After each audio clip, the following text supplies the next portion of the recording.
So I was taking myself back a few days, and I was watching Netflix once again. I got to stop watching Netflix. You fell into the trap. I fell into the trap. It gets to a point on the weekend where I feel motivated to do some work, but then it gets to be a certain time and then I feel a little groggy and I'm like, well, maybe I should just call it a night, go to bed and start over in the morning. Yeah. But then sometimes I can't actually fall asleep. So it's the perfect time to start watching some TV. And so I watched two things. So I watched the Tina Turner movie. Okay. That was really cute because I went to my mom's house to watch it. She's a huge Tina Turner fan.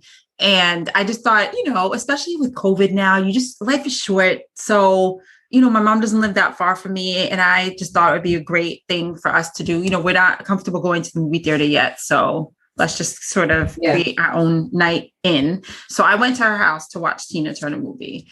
And then on Sunday, I watched the Biggie documentary. And so Tina, I loved it. I had so much respect for Tina Turner prior to watching the documentary, but I had even more afterwards. Like, I just didn't think I could respect her anymore, not only with her music, but she was just such a trailblazer. But so I loved all the old footage in the documentary. That was like one of the reasons why I wanted to watch it, because I hadn't seen a lot of that stuff. Because I think at the time, I don't know, how old were we when she was at her apex? Probably like in middle school? Teens. Not even. I don't think we were teens. Yeah. No, we weren't teens. So I don't remember a lot of that footage when it was airing live. But what I loved about the movie is that they sort of went really behind the scenes and they spoke to her, right? And so you got insight into what she was thinking, the decisions that she made, like the moment she decided to leave Ike and, launch this career and just become the first Black woman in rock. Yeah. So that was just so inspiring. Plus, so many people told her no, and she just did it anyway. She just made a choice. Her mind was made up and she just made a choice. But what resonated with me so much is that she wasn't lucky, right? Her life wasn't based on luck. It was the choices. She knew she couldn't stay in the small town that she lived in. She knew that she couldn't just be in this marriage with Ike. She knew that she wanted more for her career. So it was all about choices. And then I watched the Biggie movie and it was similar, right? There was a point where his career sort of took off and he had to make a choice. Does he get this fast money here on the streets, or does he really become serious, commit, and start this rap career? So both those movies just had me thinking about, the choices that we make and the tough decisions that we're faced with, and what goes into that, and how do you approach a big choice, a tough choice? How do you approach it? How do you move forward in your life? They're both really powerful documentaries. I guess it covers how powerful choices can be, right? Or it could literally either make you or break you. And the way that, for me, I like very much like yourself and your mom. I'm such a big fan of Tina. It's so funny when you were talking about it. I have a record thing behind me. I was like, oh, she's not up today. She's literally, I have a record. Oh yeah. And where's Tina at? Tina, such a big fan of hers, and I've always loved her legs. Yeah.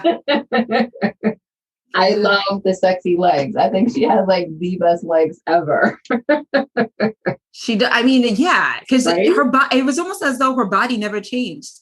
Right. It's crazy.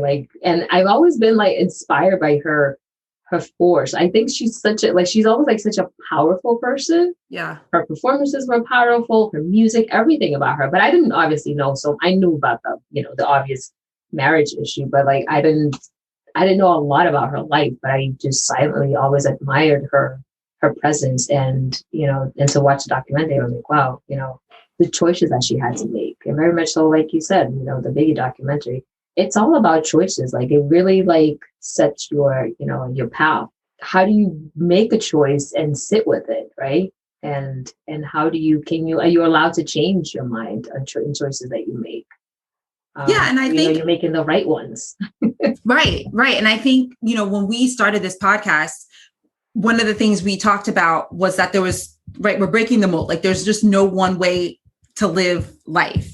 And as we've grown and we've done this podcast more, I'm really interested in interviewing people who have compelling stories, but like they have compelling stories because of the choices that they made. And some of them are circumstantial choices, right? They were in a certain situation. They had no choice but to make a choice. And some of them were intentional. And it's like, that's what we're all about, making left turns, unexpected left turns. When your back is against the wall, you have choices that you have to make. And I even think about some of the big choices that I had to make and how I maneuvered them. And I think I'm getting better at making tough choices now. But I mean, one of the real big choices that I made was, to even leave my career. Yeah. That was a huge choice. Like I think about some of the most significant choices that I made, outside of choosing a life partner or things like that. But it was to leave my career because I had no idea what the fuck was going to happen. I had no idea. Right. And was it life and death like Tina Turner's situation when she was married to Ike? Absolutely not. But there was a lot of fear there. There was a lot of fear of the unknown because I was leaving something safe. I felt similar in terms of was at an impasse. Like I was at a fork in the road and I knew that I had to do something. And I just felt as though I was trapped in this box of the mundane. And like I knew what my life was going to be had I stayed in my trajectory of a career. I knew what my life was going to be, but I didn't know what my life was going to be had I took a jump. And I was starting to feel sort of, what's that word? Like almost an imposter. Mm. Like I wasn't living my real life. That I was just living this life where I felt like someone made a choice for me and I wasn't in control. Right. And I think I don't regret that choice at all, but it also didn't come easy. How did you determine you had to make it? It was almost as though my skin was crawling. I know, crazy, right? Like my skin was crawling and my mind was like, my skin was crawling. My heart I would just feel very anxious every single time. I felt like, so inside, like I would arrive close to my job and like, I would feel myself pulling back, like not wanting to even open the door to the office or go inside. Like in my mind, I had played out the scenario and it was like, what if I just ran? Like, wow. What if I just ran? And then I said to myself, I was like, this is ridiculous. Yeah. Like, you got to figure it out. So I did have a conversation with my husband and we had sort of planned things out, but I left even before our plan was supposed to be executed. Like, I just couldn't take it. And in my mind, I said, I don't know. I'm just going to figure it out. I will figure it out. And I'm still in the process of landing on my feet. But I think that, that was one of the biggest tough choices I had to make. And that was big, though. I mean, that's not something small. It was, because it's all you've known all your life. Yeah. Right? And it sort of changed who I was as a person. And it completely changed the trajectory of my life because now I'm up, I'm down, I'm here, I'm there, whereas it's just not a straight path anymore. Yeah.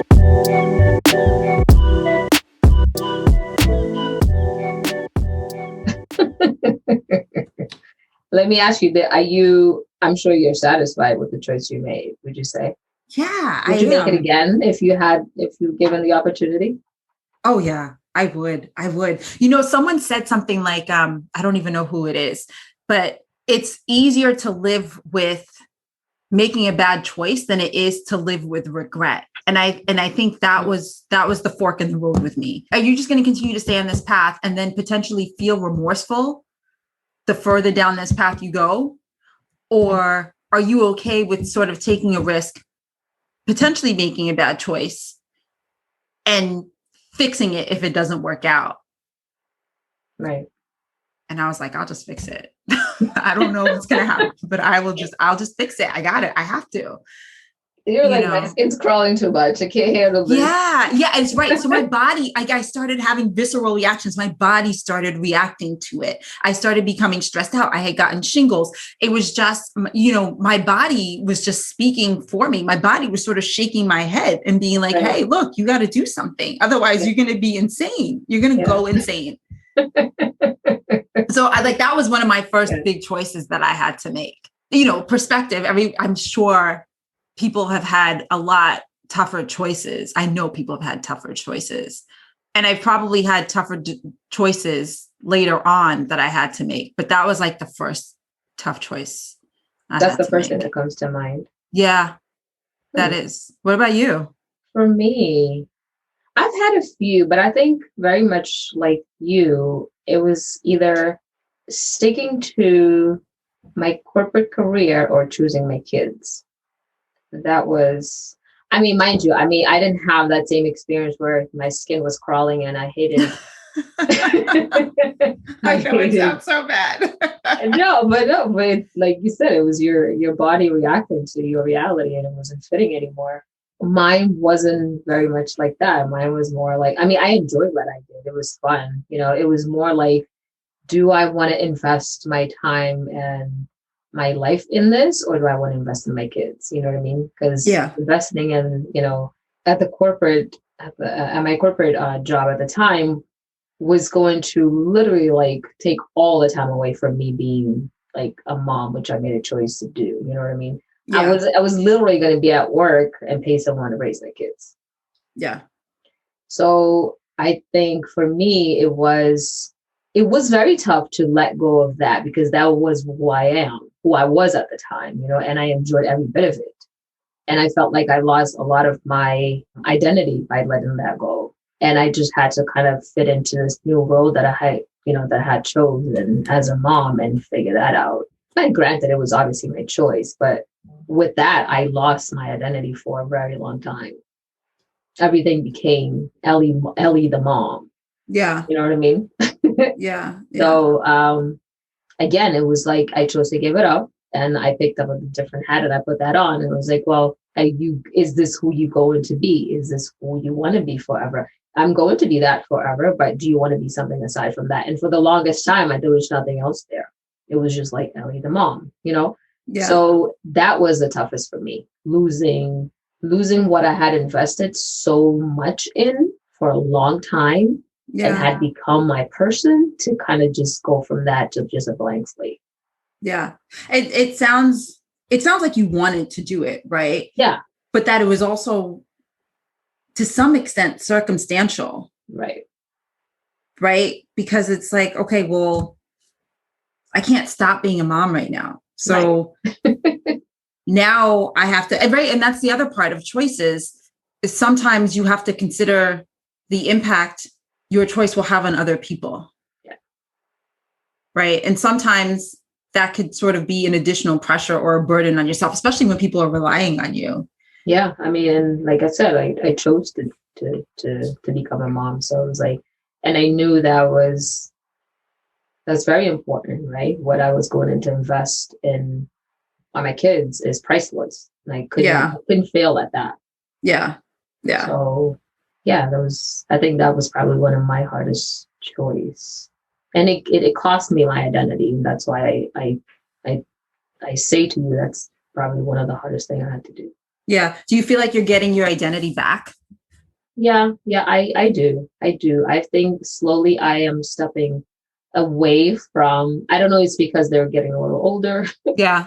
Right? They need you less, right? Yeah, they're pretty self-sufficient now. So, but yeah, I think so. I think after a while, I think the core, the basic that I wanted to invest, I have in them. I think I've gotten a really good start with them, that from now on, it will be a little bit easier to kind of go back and kind of work on me and find out, redefine me as a person again, like what I'm going to be for the next few years.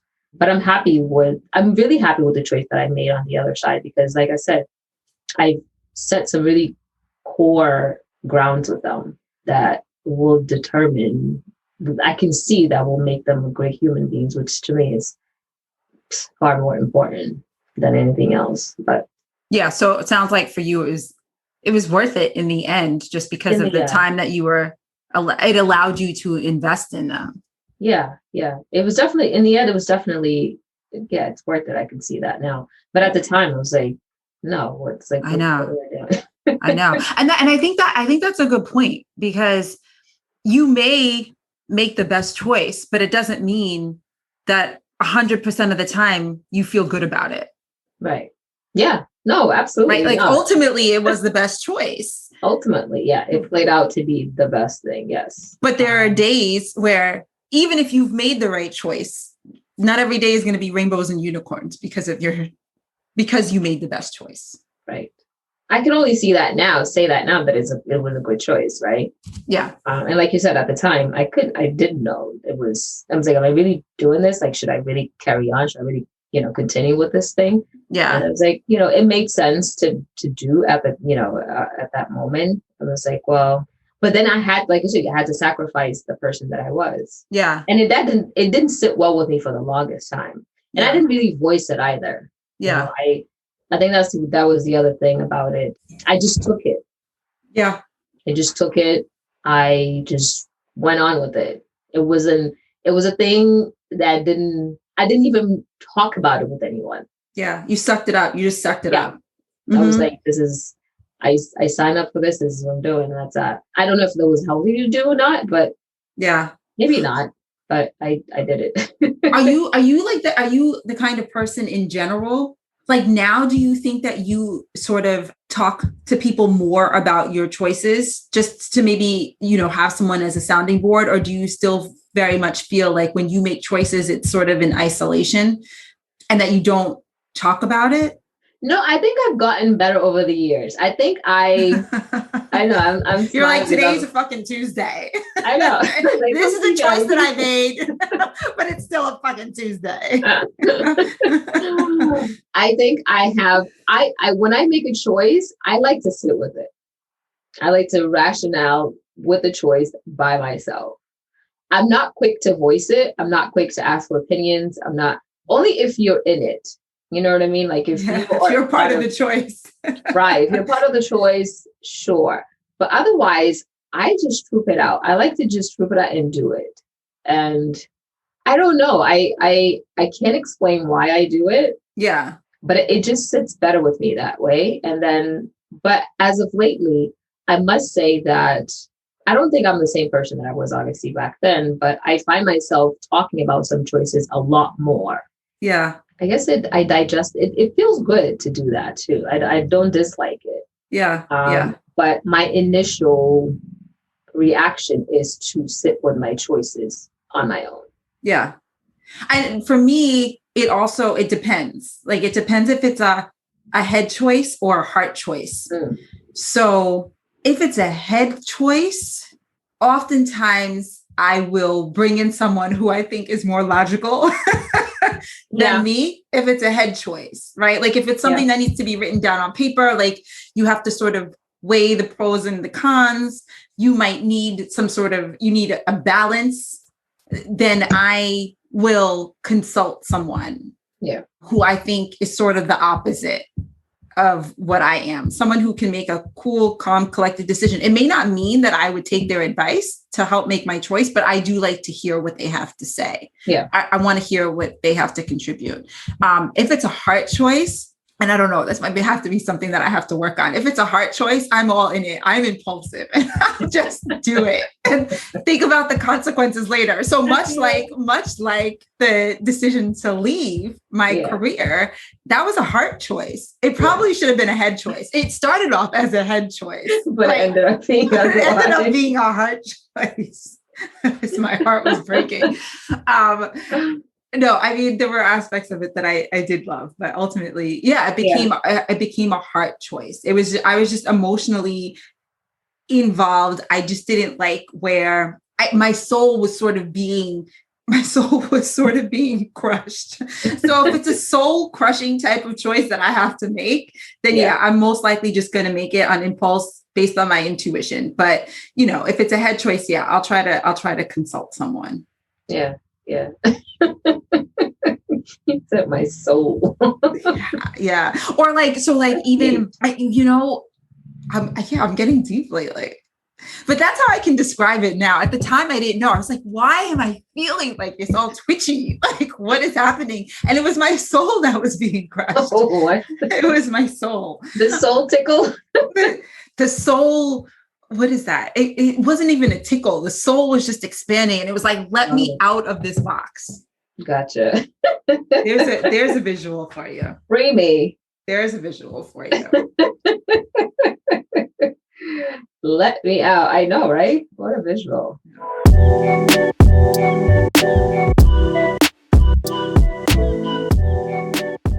Have you ever regretted a choice?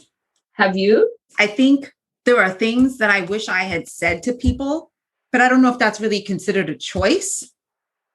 Yeah, that's not really a choice. That's not really a choice, right? I think I would have spent more time. I think I would have taken a year off, either after high school or either after college, to just travel. Because I think looking back now, I think those are very pivotal times where you are exploring yourself. And I think that there were times when I just went through the motions and I didn't really think about the choices I was making. Like I didn't take into account, really what I wanted to do. I sort of just stumbled into something I was good at. I don't know if it was like a conscious choice. Got it. And I think now what I realize I need as a person to make good choices is time to think. And I love sleeping on decisions. Like when there are big decisions that have to be made, I'm always like, let me sleep on it. I never understood that. I never understood that phrase, but now I'm all in it. And I think having pauses within my life would have helped me make better choices. So like, I think either after high school, I probably should have taken off a year before I decided what college to go to. And then maybe even after college again, take a year off and then figure out like what career I really wanted to do. I mean, look, at the end of the day, I just think that, you just make choices because time is moving on. So you just have to make a choice, right. And you can go back and reflect and learn the lessons from it. But I think that those are two pivotal times where I think I should have made choices to just take a pause in life before I moved on to the next phase. Do you feel like you missed out on something by not taking that pause? No, I don't feel like I missed out on something, but I do feel as though I would have had a better grip on my life. Like I think right.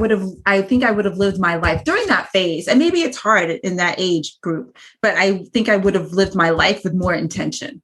Yeah, I see. Right. I mean, and life is not over now, but I'm just thinking about some of those pivotal choices I would have made. And automatically, when we started talking about that, I flashed back to that period of my life. Yeah. I think if I took a pause and listened to my soul, what I really wanted, I would have made different choices as far as like, I might've even gotten into podcasting. I mean, okay, it probably wasn't around then, but I might've gotten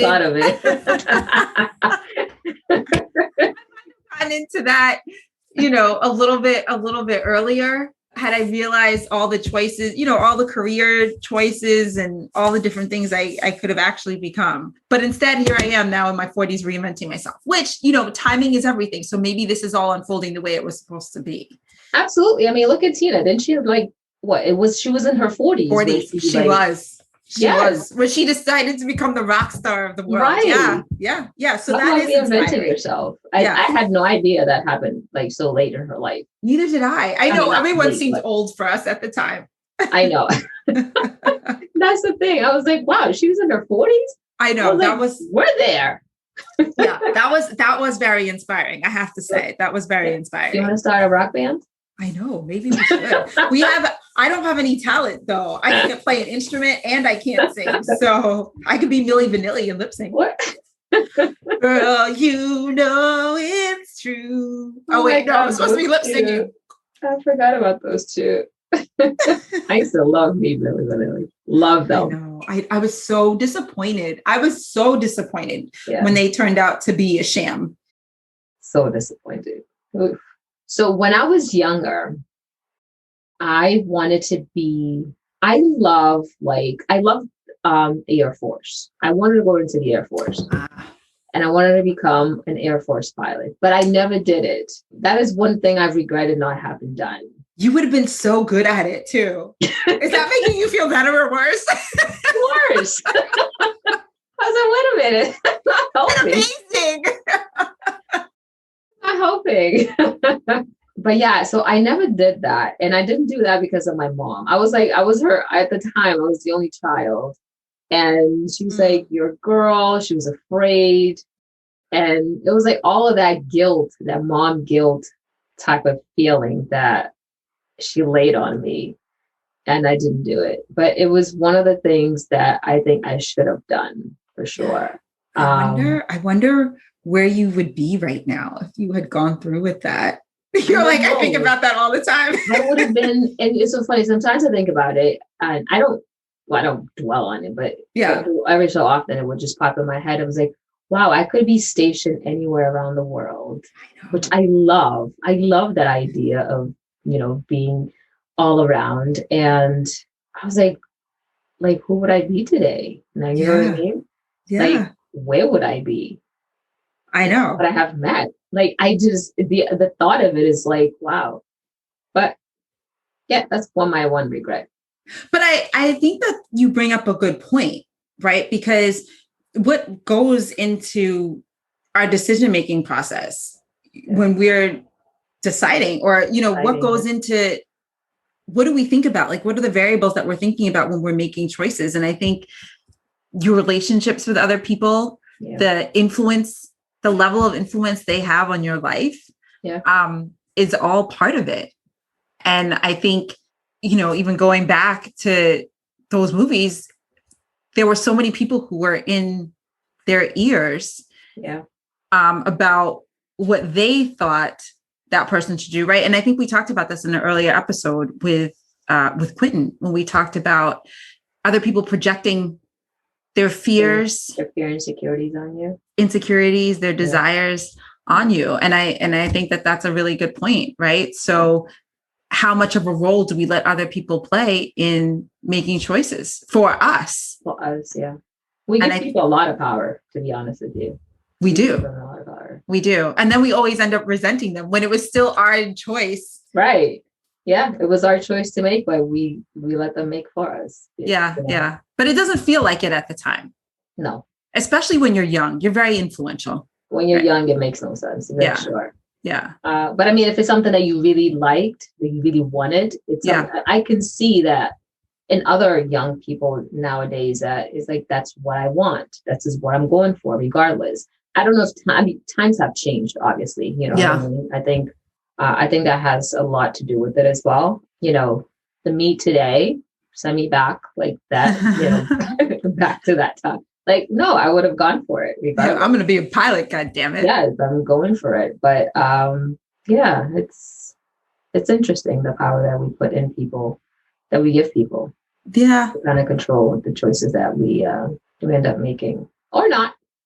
Or not. Yeah. And I think right. Or not. Right. So not making a choice is also making a choice too. And I think to that point, one of the reasons why we even got this started was that we sort of made a conscious choice to be like, okay, we are going to do this. And once we do this, there's no going back.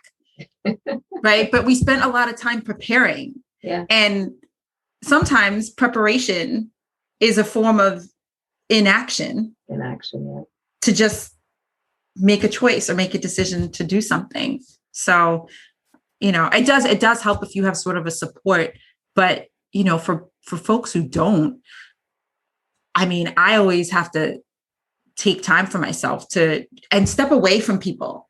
Yeah. Like I have to step away from people's comments, from people's projections, and just be by myself and think about it. And I think that this podcast is funny because I think it was a combination of a head and a heart choice. I think more of a heart choice. Yeah, heart choice. The head choice was like, are we going to make money from this? And we were like, no, we're probably not at first, but it doesn't matter. We still want to do it. Right. Yeah, no, but choices are very powerful, and we give people a lot of control over our choices at times. We do. Do you think that so do what ifs now play more of a role in making choices? The what ifs. So I always think about it. When I'm faced with choices. So. Yeah, right. I mean, I have to now. I don't think I always weighed those out. I think I sometimes used to be like, shut up. Shut up, what ifs. I think what ifs helps for sure. Yeah. You need the what ifs. Yeah. But sometimes you can't get too tangled into it, right? Because then you can overanalyze.